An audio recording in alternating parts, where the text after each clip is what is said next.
नमस्कार मंडळी. केदारनाथ मंदिर द्वापार युगाशी जोडलेले आहे. महाभारत युद्धानंतर पांडवांनी पाप मुक्तीसाठी भगवान शिवाची उपासना केली.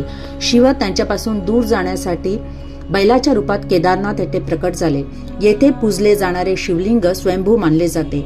हे मंदिर 12 ज्योतिर्लिंगांपैकी एक असून चारधाम यात्रेतील अत्यंत महत्वाचे धाम आहे. समुद्र सपाटीपासून तब्बल 3583 मीटर उंचीवर वसलेले हे मंदिर 1000 वर्षापेक्षा अधिक जुने आहे. आदिगुरु शंकराचार्यांनी 8व्या शतकात मंदिराचा पुनरुद्धार केला. महत्वाचे म्हणजे लघु हिमयुगात सुमारे 400 वर्ष हे मंदिर बर्फाखाली दडले होते. सिमेंट शिवाय इंटरलिंकिंग तंत्राने बांधलेली ही अद्भुत वास्तू आजही भक्कम उभी आहे. हिवाळ्यात व उन्हाळ्यात भक्तांसाठी हे खुले असते. पंचकेदारांमध्ये केदारनाथ, तुंगनाथ, रुद्रनाथ, मध्यमाहेश्वर आणि कल्पेश्वर येथे शंकराच्या विविध रूपात पूजा केली जाते. हर हर महादेव, हर हर महादेव. धन्यवाद.